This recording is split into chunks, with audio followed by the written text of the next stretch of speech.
وداعيا إلى الله بإذنه وسراجا منيرا আবু তালেবের কাছে পুনরায় কুরাইশ প্রতিনিধি দল আসলো। এ সম্পর্কে সিরাতে আলামিয়া প্রথম খণ্ড 484 নম্বর পৃষ্ঠায়, বেদায়া ওয়ান নাহায়া দ্বিতীয় খণ্ড 71 পৃষ্ঠায়, রাহিকুল মাকতুম কিতাব 87 নম্বর পৃষ্ঠায় বর্ণিত। ওয়ালাম্মা রাসূলুল্লাহ সাল্লাল্লাহু আলাইহি ওয়াসাল্লাম মাযা ফি আমালিহি ওয়া আরাফাত আন আবা তালিবিন কদাবি খজলান। প্যারে सूरत हंसता चेहरा मुँह से झरते फूल। प्यारे सूरत हंसता चेहरा मुँह से झरते फूल। नूर का पुतला चाँद सा टुकड़ा, नूर का पुतला चाँद सा टुकड़ा, हक का प्यारा रसूल नबी जी। अल्लाह अल्लाह अल्लाह इल्लाह।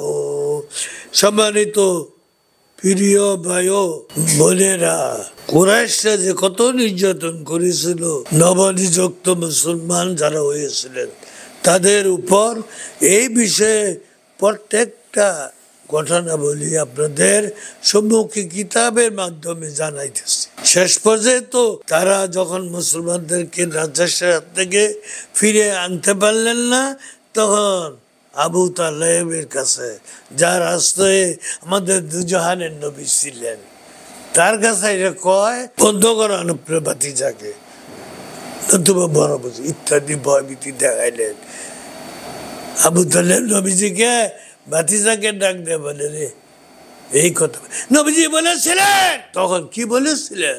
এই মুসলমান জাতি, বিদ্রোহী জাতি, নবীজির শানের আলোচনা করলে মজা লাগে না? কেন কেন? নবী আবু তালেব তখন বলেছিলেন, নবীজি বলেছিলেন যে চাচা, কুরাইশরা যদি আমাকে বাধা প্রদান করি, আমি বাধা থেকে ফিরব না। আপনিও যদি আমাকে বাধা প্রদান করেন চাচা, তা আপনার কথা আমি রক্ষা করতে পারবো না। যদি তারা ডাইন হাতে সূর্য, বাম হাতে চন্দ্র এনেও দেয়, নবীজি বললেন সুবহানাল্লাহ। ও মা বোনেরা, শোনেন না, দেখেন না, পড়েন না, এত গাফিলতি কেন? মুসলমান কি কারণে হলেন এই বিষয়ে আলোচনা নাই কেন? শুনলেন তো নবীজি কি বলেছিল? তখন আমাদের নবীজির চাচা আবু তালেব বলছে, যাও তুমি নির্ভয়ে ইসলামের প্রচার করো।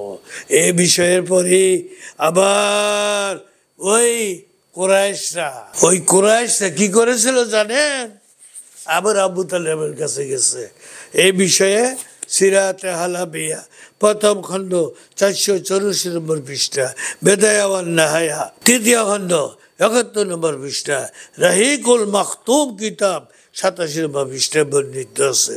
মারাত্মক রকমের হুমকি সত্ত্বেও কুরাইশরা যখন দেখলো যে রাসূল খোদা সাল্লাল্লাহু আলাইহি ওয়াসাল্লাম তার কাজ চালিয়ে যাচ্ছেন, তখন তারা বুঝতে পারল যে আবু তালিব তার ভ্রাতুষ পুত্রকে পরিত্যাগ করতে পারবে না, বরং প্রয়োজনে তিনি কুরাইশদের সাথে সম্পর্ক ছিন্ন এবং শত্রুতার জন্য প্রস্তুত আছেন।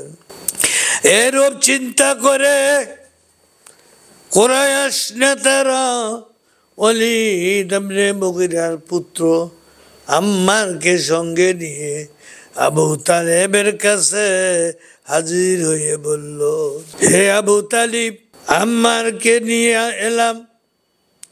আম্মার কুরাইশ বংশের সুদর্শন যুবক, আপনি ওকে গ্রহণ করুন, সে আপনাকে সর্বাত্মক সহযোগিতা করবে। আপনি ওকে নিজের পুত্র সন্তান হিসাবে গ্রহণ করুন, সে আপনার হবে আর সর্বাত্মক সহযোগিতা করবে।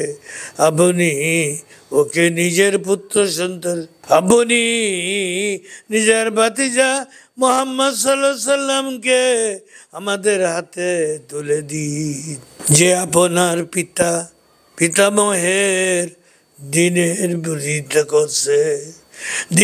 বিরোধিতা করছে, আপনার জাতিকে ছিন্ন ভিন্ন করছে এবং তাদের বুদ্ধিমত্তাকে নির্বুদ্ধিতা বলে অভিহিত করছে।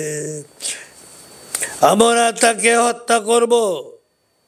বেশ, এটা তো একজন লোকের পরিবর্তে একজন লোকের হিসাব হবে। আবু তালেব বললেন, কি চমৎকার সৌদা করতে তোমরা আমার কাছে এসেছো। নিজেদের পুত্রকে তোমরা আমার কাছে নিয়ে এসেছো, আমি তাকে পানাহার করাবো, লালন পালন করে বড় করব, আর আমি নিজের পুত্রকে তোমাদের হাতে দেব। তোমরা তাকে নবীজিকে নিয়ে হত্যা করবে। আল্লাহর কসম করে বলছি, এটা হতে পারে না।